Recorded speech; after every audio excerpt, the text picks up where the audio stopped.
It's good to have you, Ambassador. Thank you very much for being our guest here on Morning Live. Good morning, Leanne. Thank you. It's good to be here. Ambassador, what has characterized 15 years of diplomacy between the two countries? Leanne, let me firstly take this opportunity to wish all of our Chinese viewers a happy Mid-Autumn Festival. Today is the Mid-Autumn Festival in China, and Chinese community around the world will celebrate what is the second most important festival in the Chinese lunar calendar. We marked 15 years of formal diplomatic relations between the People's Republic of China and South Africa, which came into being on the 1st of January 1998. It's a milestone because in this 15 years, relations between South Africa and China has developed at a very fast pace in all fields of cooperation. Now, you know, a lot of people say that it's an unequal relationship.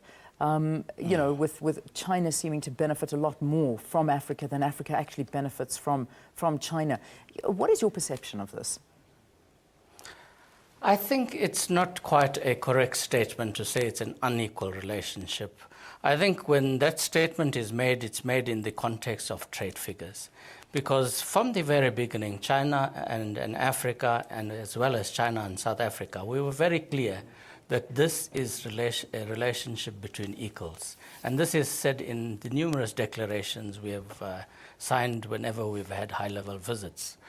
Of course, China is a massive economy. As you know, it's the second largest global economy after the USA. It's a $8 trillion economy. Africa is a fast-developing economy. We know we're as big as China, so naturally the bigger economy will tend to dominate. But we are actively addressing the trade imbalance, not only at the bilateral level between South Africa and China, but also between the African continent and China. China is very conscious of this, and they are very eager to work with Africa, to work with South Africa to address the trade imbalance. And I think we are winning on that front, because if you look at bilateral relations between China and South Africa, China is our largest trading partner. In 2012, two-way trade amounted to over 201 billion rands. We exported about 83 billion rands into the Chinese market, and we imported around 120 billion rand. So we have a trade imbalance of around 37 billion. But about 5 years ago, that trade imbalance was over 60 billion. So we are eroding that trade imbalance, and we have put in place mechanisms jointly between China and South Africa to address this, what we call an unsustainable trade.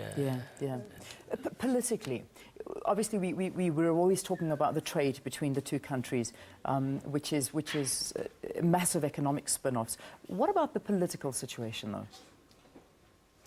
Well, look, on the political front, we have excellent cooperation between the Chinese leadership and between the South African government. We've had historically very strong interaction between the Chinese Communist Party leadership and the ruling party, the ANC in South Africa. There's a strong historical relations. So even though we are marking 15 years of formal diplomatic relations, this relationship goes back a long period of time. So there's a high level of political trust between the leadership from the Chinese side and the South African side. So I think for the relationship to flourish, it is very important that you have this high level of political trust between the political leadership on both sides. And this has created the enabling environment for the relationship to gallop at such a pace in a short period of 15 years for China to become our largest trading partner and the most comprehensive relationship in all fields of cooperation we have with any country in the world is today with China. All right. Ambassador, we're leaving it there for today, but thank you for the insight into the Africa-China relations, talking about both the political ties between the country and also the trading ties, which we do know is a massive economic spin-off for South Africa and for China as well. Thank you very much for joining us. That was Ambassador Anil Sooklal from the department. He is a DG with the Department of International Affairs, and he focuses in on the Asia and the Middle East.